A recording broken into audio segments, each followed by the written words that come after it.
Good evening, everyone. We call the Planning Commission meeting to order. It is Tuesday, September 2nd at 6 o'clock.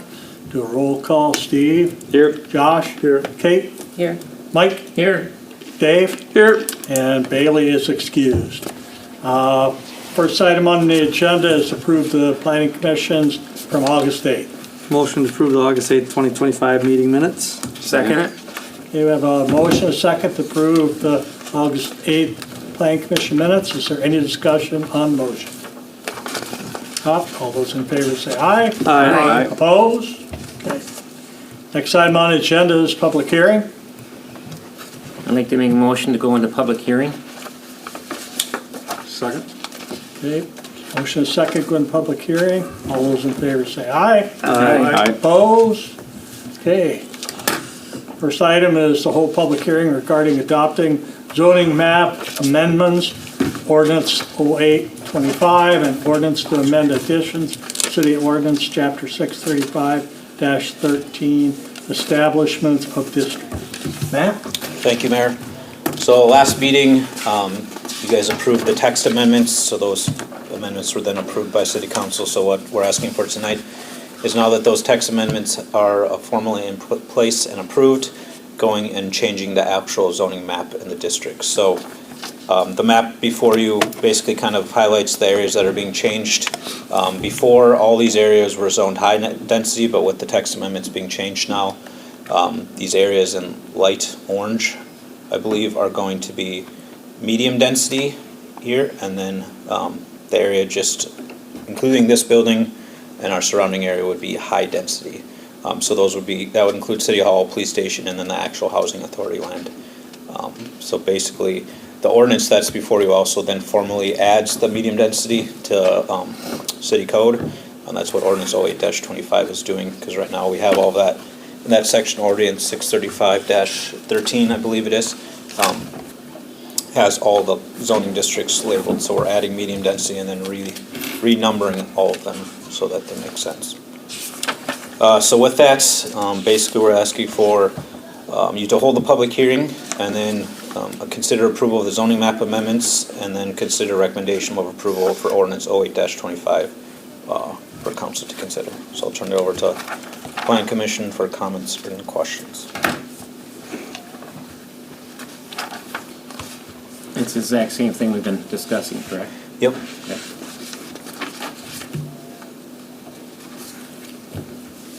Guys all good with that? I'm good. Yep. Anybody in the audience? Do we ask that or? Oh, I don't know if he's here for that. What?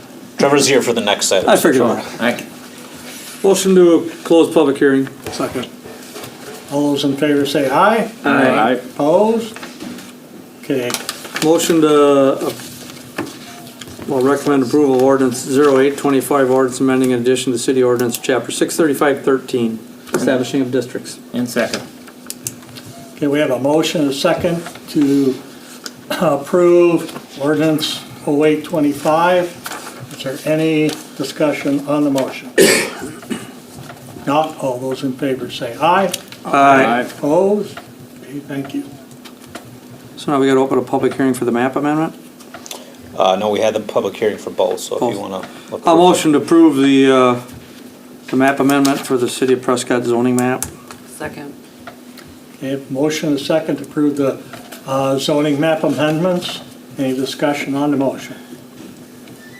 Not. All those in favor say aye. Aye. Opposed? Okay, thank you. All good? Yep. Next item on the agenda is concept plan review, Capital Investment Partners LLC for PID 271011588-100. Matt? Thank you, Mayor, and I'll be turning it. Trevor Boland here is here with Capital Investment Partners, so I'll be turning over to him shortly to go over the concept plan that they submitted. But just wanted to give a little bit of background. In the late 1970s, the city of Prescott established the land just to the north of us and purchased the area to develop two senior/affordable disabled products. There was a 1 acre parcel that was left undeveloped for future development for a third building. That ultimately never took place. The Prescott Housing Authority then in 2021 did a needs assessment. Those 2 buildings were built in 1979 and 1981. Based on that needs assessment, they found a little over $3 million were needed in repairs and upgrades to those 2 existing facilities. On a side note, they are going for loan/grant funds through the USDA rural development for assistance for those. However, one of the things they did approach us on as a city was the sale of the 1 acre piece of land that is undeveloped, with potential for the sale proceeds to go to the Housing Authority for upgrades and repairs. So as part of that, Capital Investment Partners, we met earlier this summer and was interested in doing development in the city of Prescott. And we talked about this area, and they moved forward with the concept that's before you tonight. They manage just over 1,100 units in our surrounding or nearby communities. This includes the Current and River Falls, which is 90 units, Mill City Apartments in New Richmond, which is 88, so they do larger developments as well. What they're proposing is 2 12-unit apartment buildings, 4 2-bedroom and 8 1-bedroom. So with that, I'm going to turn it over to Trevor to kind of talk about the concept plan and other items. Thank you, Matt. Thanks, Trevor. Thank you for the opportunity, Plan Commission. So I'll go over, just expand on a little bit. We're based out of Altoona, Wisconsin. We typically, for us, our business model says we'll go within a 90-mile radius of Altoona, Eau Claire. Predominantly, that's to make sure that our guys, staff members can get home at night to see their kids, play baseball game, soccer game, whatever it may be it our property management technicians, whoever's out in the field. We do have a satellite office in River Falls, over off of Radio Drive, in one of our developments that Matt noted is the Current. That's 106 units. We also have, we built over by the high school, that's called Peregrine Terrace. That's 92 units comprised of 8s and 12s. And then in New Richmond, we have West Fifth, that's 48 units, kind of out towards the railroad spur there. And then we built 88 units, which is kind of by Aldi's Walmart area. Here in 2022, we finished that project. So we've done a fair amount of building in the St. Croix Valley, Pierce County area. Again, have a full staff out of our satellite office that supports, I'll say, our Northwest Territory. Approximately about 55% of our units are in the St. Croix, Pierce County area, with the rest being kind of spattered in Menominee, Chippewa Falls, and Eau Claire. Before you, as Matt noted, looking at doing 2 12-unit buildings. A similar building we built in Menominee previously, 1-story buildings, again comprised of 8 1-bedrooms, 4 2-bedrooms. We talked with the city and basically will ensure that we have public access both to James and Pine Street coming out of there.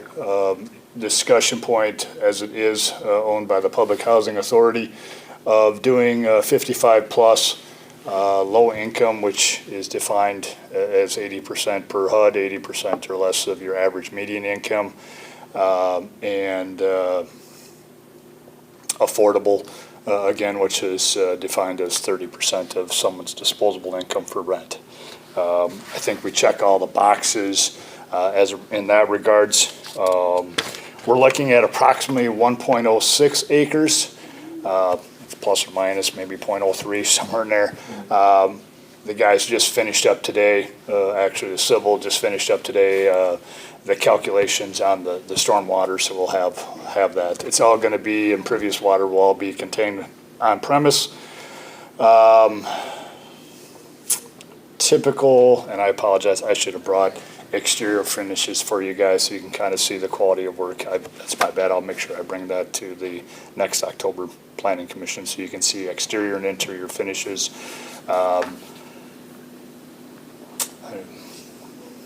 Questions you guys may have. Our goal is to hopefully start October 15th-ish. Hopefully that gets us in before winter charges set in for concrete, if we can work it out with the concrete subcontractor. And our intention is to wrap this up by April or May.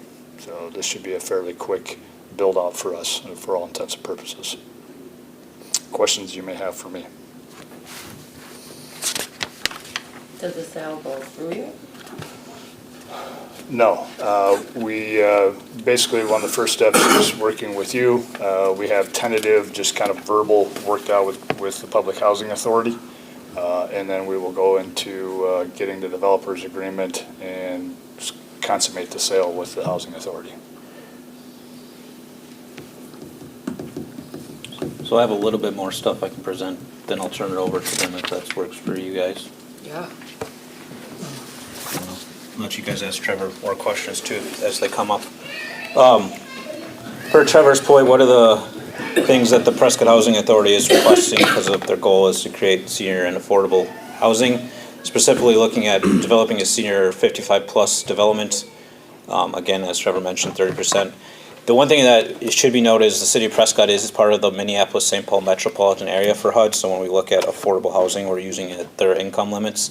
So for instance, just because affordable housing can sometimes get a bad name or bad reps, when we're talking about a one person, we're talking about an income limit of $72,950.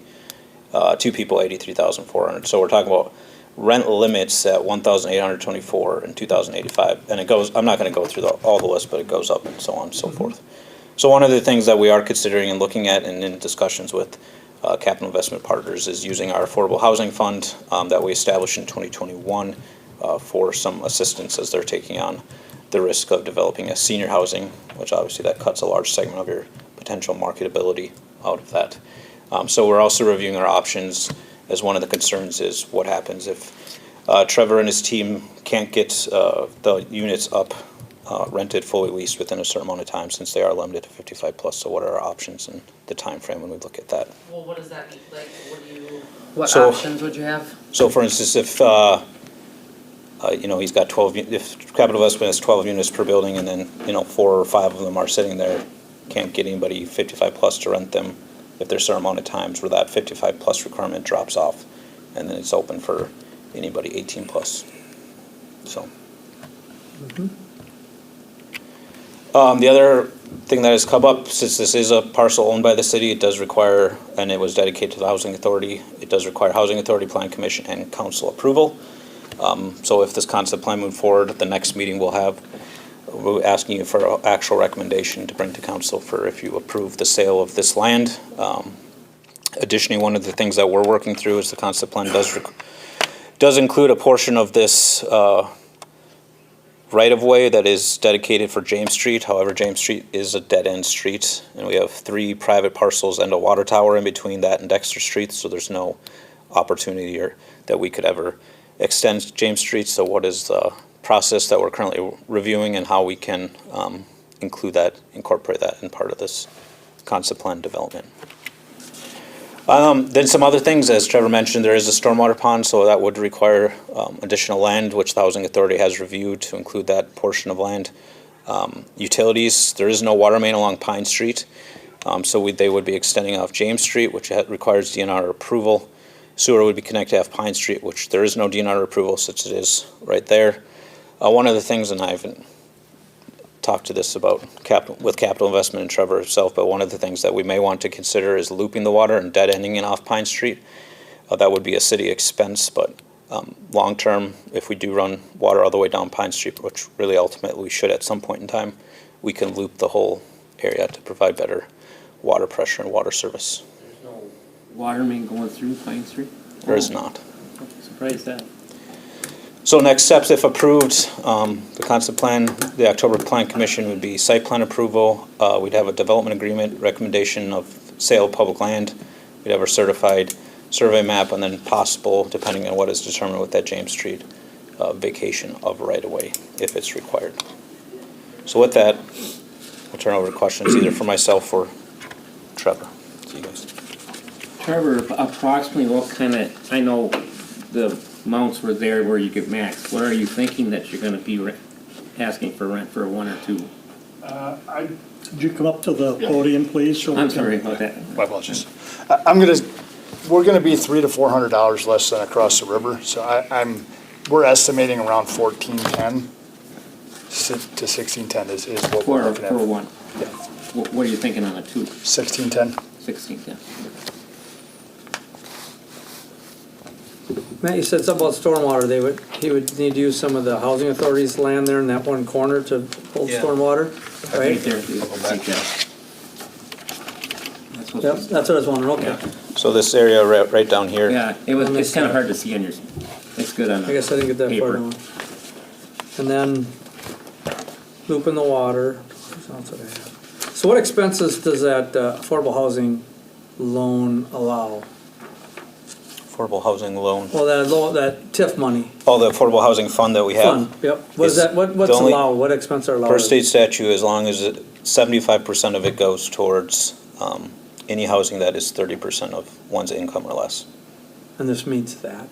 What's that? This meets that. Correct. So we Wait, could, I'm would we pay like for, so we get to decide that somewhat, or do we just give money and say, go ahead and build it? Is that an option we have, or do we say we'll pay for all the excavating, put in the water and the sewer? That's- Generally, we could do it any way, shape, or form we wanted to, but the development agreement is generally where we Okay, put those details talk that out, out. okay, I was just curious. What are you talking about? You wanna explain it? Sure. I'll let you. Thanks. So per Wisconsin state statutes, every city and municipality in the state of Wisconsin, when they establish a tax increment district, they have the ability for an extension of 1 year to take the proceeds of any TIF and put it into an affordable housing fund. And an affordable housing fund is defined that 75% of those funds that you put into that, 75% of that money that gets put into that fund has to go to housing that is 30% of one's income or less. So it's a very broad definition because, So we have TIF money available? Yes, So so- then we could use that correct. in this project? So in 2021, Doesn't cost we taxpayer anything. Okay. We It's extended- already there. tax increment district number 3 by 1 year, and we have about $350,000 that's sitting in a fund that can be used to assist to create If we affordable don't housing. use that money, then what happens to it though? Trevor tells us, I'm not sure if I want to move forward, and then Okay, Yeah, and, so that's what they're, It so just sits there they're until we use it getting- for this Yeah. type of thing. Okay, and Katie, we were talking on the meeting before, they're talking about 240,000 of that 359 or whatever it was. that's what the land price is currently being Yeah. determined, but they're working on an appraisal. okay, right so, now. but just a quick question, cause I'm not at the Yeah. city. So if we don't use that 350 and sitting in that TIF, what happens to it? Just sits there forever? Well, eventually, Eventually you have to do It could sit something there with it. forever, I guess, and just accumulate interest, Okay. but we would eventually want, the whole point was to You- do something like this or create some sort of, Yeah, so it was levied for this purpose only, so you can't just say, oh, we're gonna decide to do streets today. It has to be for this type of For this project. type of Yeah. project. How often do you not rent, or have you ever had a situation where, say, you have these 12 units that you're not gonna rent out 5 of them? Or are you guys pretty, Baby, Good at getting them right. baby boomers are there, that's all I would say. So I'll just go to what I know from the city of Prescott. You did a housing study in 2022. The housing study came back and said you needed 26 units built between 2022 and 2027, okay? And predominantly, if you look at your demographics, aging population, significant portion of that 26 units was allocated toward the 55-plus, 65-plus community. If you realistically look, the city of Prescott hasn't had a lot of, besides single-family and twin homes, multifamily construction built, right? And if you were to look online and you tried to find a unit for rent, I can't find any. So, 55, for 24 units out of a total need, theoretically, if the housing study is accurate, right, you have 26 units that are needed, that theoretically fills up that void. I would venture to say, and I don't have the specific stats, I've asked for it when the appraisal comes back, but BB Flats was done in New Richmond as a 55-plus community. They did find that it wasn't not only just rural coming into the city, plus city itself, but also across the river, folks were moving in, right? Because it was a 55 old plus community that there isn't a lot of them, right? They just typically, most developers are going to do market rate and you bring in whoever. And I would say the last part, you know, I definitely there is a need, there is a void. You know, if you look at 55 plus communities per HUD, 80% of the units have to be rented by someone that's 55 or older. There can be 20% of the units that, if you're 42 or whatever, it is one of the few times that the federal government will, how do I say it? Typically, age is not something that the federal government discriminates against. This is the only program that I'm aware of that exists that allows for that. So you haven't had a situation necessarily where the 55 plus isn't getting filled? I haven't had that issue, Okay. but I can't support it, you know, Right. in an No, area yeah. that as a community I've never been in before. But so either. far, that hasn't happened. Okay.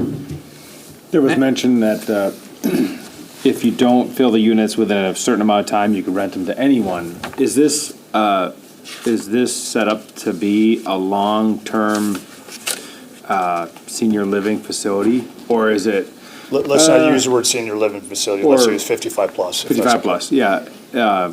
That's a long play, though. I mean, it's That not is a going to be long like we put a few people in there and then it just becomes an apartment building, right? That's No. not how that works. So, As apartment. and again, we're kind of getting to some specifics of potentially a developer's agreement, right? But there would be tripwires, right?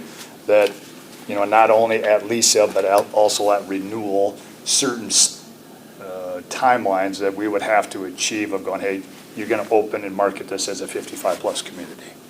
And then there's you know, at some balance point, right, there has to be some lever, and that's Matt and my discussion of going, if I can't rent this, my choices are fairly limited, right? I either give it back to the bank, which I don't think you guys want me to do, or we open it up. And I'll be frank with you, I don't want to start marketing a 55 plus community and then have to do about face. I'm going to have to legally figure out how I'm going to march down that line too, and have them sign an addendum, right?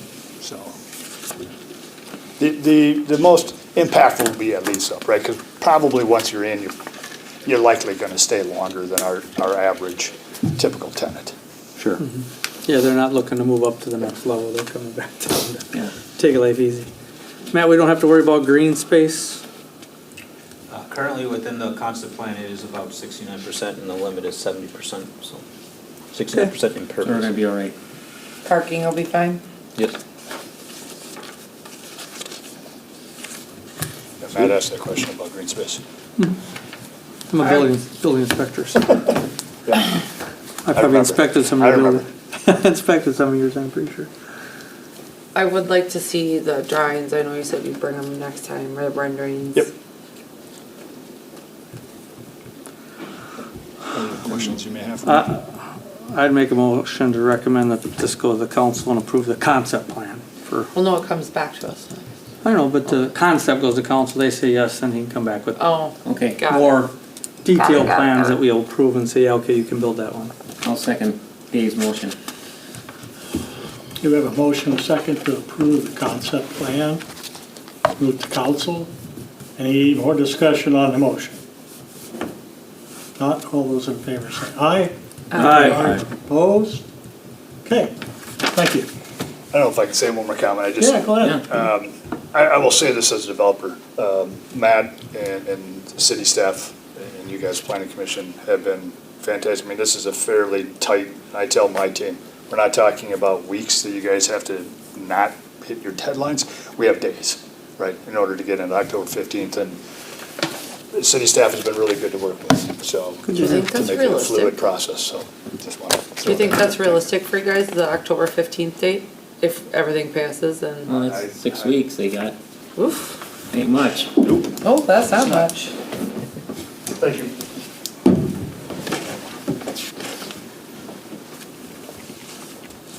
Okay, the next item on the agenda is presentation on the facade improvement program. Thanks, Mayor. So a little bit of background on this. So facade improvement program is generally an economic and community development tool to enhance the visual appeal of a commercial district. Specifically, these programs are designed to assist business owners with visual appeal, increase the vitality of a commercial district, bring greater consumer awareness, and overall just bolster the curb appeal of buildings. The council motioned and approved a facade improvement program back in March. Really, this came as a result of two things. First, we came in under budget for our Phase 2 riverfront improvements, and additionally, we did receive a grant through the Wisconsin Knowles Nelson program for that. So we had additional funding that was available as a result. So Tax Increment District 4, which closed, their expenditure period closed on March 3rd, had the ability to fund this program, which was ultimately approved. Because it was approved through TID 4 per the TID approved plan that was approved way back in 2003 is when we actually started it. This was one of the eligible expenses. However, it does mean that the program is limited to the district that TID 4. So it's kind of hard to see in the map here, but this yellow outline basically incorporates all of the downtown business district, which is really what we're calling the C1. It is zoned C1, so it's all that area. The city then allocated $300,000, so the idea is the program will be divided across 6 years from 2025 to 2030, $50,000 per year for this program moving forward. Eligible and ineligible expenses, I won't go through everything, but essentially what we're deeming in as eligible is any sort of exterior improvements, whether that be your canopy, painting, tuck pointing, some landscaping costs, if there are landscaping that's being included, repair, replacement of exterior walls, monument signs, windows and doors, basically anything that's exterior that is on the building is eligible. Whereas ineligible is anything like temp signs, fencing, anything interior to the building is not eligible. Routine maintenance, security systems, things like that. Sidewalks, unless it's getting them ADA compliant, but the majority of the sidewalks downtown are already owned by the city. So application criteria and rules. So each applicant is limited to an amount of $50,000 per grant cycle, and they must provide a 50% match for the work. So given an example, if somebody has a $50,000 project, they would only be eligible for a $25,000 grant and would need to provide a $25,000 match. So each applicant is required to submit a completed application form, project description and goals, budget breakdown, including what their matching funds are, before photos of the project, and then, if applicable, design renderings for the project. So the normal cycle that we'd be moving forward will be January 1st till February 28th. However, since we started this kind of mid-year to give everybody the ability to get up and start if they're interested, this 2025 cycle will start September 1st, which it started yesterday, and will close October 31st. So we'll ultimately in 2025 to 2026, we'll have back-to-back grant cycles that we'd be reviewing. So the scoring criteria after we receive those is a 40-point scale. First, 15 points impact on the vitality of the downtown district, downtown Prescott.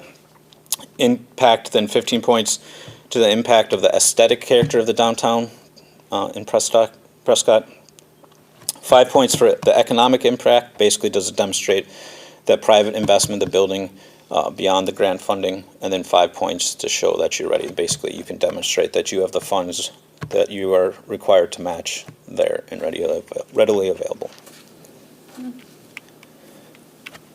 Are we gonna kind of, to the business downtown, are we gonna kind of send them, because I don't know how many people actually know, send them a application with the Yep, list? in beginning of June, we actually already sent them Oh, you already have. Okay. a brochure and other information and a letter Have you talking had about the any program. interest yet? Yes, we've had 6 people so far, 6 business property owners so far say they're interested. Cool. So after the application closes, what we would ultimately do then was we'll bring all those projects to Plan Commission to review. Plan Commission will then review and score each project between meetings. So, for instance, the 2025 schedule, September 1st to October 31st, applications are submitted for consideration. Then our November 3rd meeting, we'll basically give a presentation of every single application that we receive so that you guys can see that on their initial stages. Then you'll have 30 days, and we'll put together basically a scoring sheet. In each project, you would score based on the 40-point scale. You would submit that back to staff. We would tabulate all the results through Plan Commission members. And then on December 1st, we bring that back to the Plan Commission meeting with the tabulated scores for you guys to make your final recommendation for council approval. That's fun. And then City Council would ultimately review those and be the final approval for those recommendations. Okay, now, say there's more people than we had money for that cycle. Can we just forward them into, since it's two right almost back to back, into that next cycle? Yeah, we can ask each applicant if they want to just be forwarded into the next application cycle. Reapply, basically. Yeah, if they have to reapply or just say yes. Yeah, or else if there's some instances, like one person we already talked to is wanting to move as quick as possible, so they're kind of holding off, so it'll be up to them to, if they want to continue to wait. So we'll see if ultimately they get to make that decision, yeah. Yeah, so we will be giving more than one grant. Yeah, I mean, ultimately, it's More likely. gonna be if we What do have you one think? large project that comes forward and that scores highest, we could just be giving one grant to one property owner. Or if we have 4 people that all come in and ask for $10,000 and their projects are all worth $20,000, they need $10,000, we maybe will have money left over. Right, and money left over goes in the following year then? Yep. Okay. And it's free money for them. Oh, yeah. That's cool. And I've seen this in, again, the city I work in, Over except they do it where they Where's that tax, again? they tax the Oh. downtown businesses. They actually, on their, every year they pay a little tax in, and that builds the fund, and then it goes back. And you'd be surprised, once one building does it, then the next building, I wanna look good, and then I Yeah. want, so it does do a good ripple effect. I like the program they have, so. I do too, this is cool. Well, in our case too, it's not just the downtown, especially the backside that. It could be either side of the building, anywhere. in the Waterfront building. side. Right. Yeah, it can be any side of the. Even if they just cleaned up the back of their building. If they Oh, yeah. don't look out there, but paint it, make it look nicer, that's what this is for too. It's not just the Main Street side of their building, so. I still wish. I like it. I think it's I got an a quick awesome question. idea. Awesome program, yes. Maybe I should know this, but are there building standards to downtown that maintain like the historic heritage at all? I don't, there's a lot of new faces down there, or changing faces to Yeah. the storefronts, and are we trying to maintain a certain level of historic look? Yeah, in 2023, when we made our zoning changes, we added architectural standards, and one of the things that we added was that it has to be compatible with surrounding businesses. We left that somewhat open-ended on purpose because we weren't trying to be too strict, but basically if they're bringing in the same aesthetic as the surrounding, if they're coming in and they're wanting to do a modern industrial look, obviously that wouldn't really work. So, if they're putting in brick, but ultimately that is loose. So like, for instance, I've heard people say, well, I don't like what recently happened with the seals. Well, they're making that decision to paint the bricks. So we don't have standards that are so high that we can say you can't paint the brick, So that would be something if we wanted to do, we'd have to review and actually come up with set standards we would want to implement. You had mentioned a point system for grading. Do we get to be a little biased when we go to vet these applications? And what I might mean is, like, if I were to go down there and rate them all as to needing improvement to not needing improvement, I would hope the ones that needed improvement would get something like this. They have to apply. Yeah, Right, but out of the ones that apply, then, You were saying the ones that need the worst. would yeah, have they a- might not score might the be a best, but they score a might little be bit the better. You ugliest can't be one. biased, you grade off of that system. but I think to your point, if somebody came in and said, I'm gonna put up a building and it's, I don't know, quotation marks, the worst building downtown. Well, you could make the argument, well, that is 15 points to the vitality of the downtown Prescott. But now if you're saying, but what they're doing is not really the aesthetic that we want for aesthetic, well, then you could say, well, instead of the 15 points for aesthetic, I might only give 5 because I don't think that rates very high. But it rates very highly in terms of improving the whole Yeah, downtown. okay, yeah, I see. Cool. So then just to finalize, all worries that ultimately it is on a reimbursement basis. This is the same process that we as a city go through for any grants that we do. The work is completed, then we submit afterwards. The requirement is that they have to have all work done within 12 months after signing the agreement, and then they'll send us their invoices for reimbursement.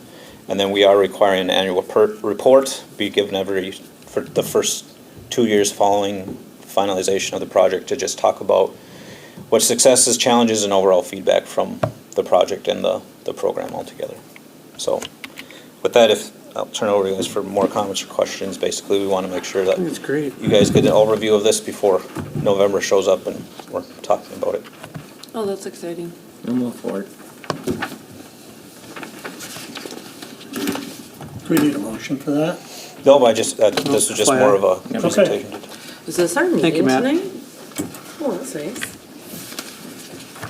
Okay, any other questions, comments? Okay, next item is other business. Our next meeting is Monday, October 6th at 6 o'clock. Matt, you have anything else? I will not be at that meeting. I'll be out of country Where are you going?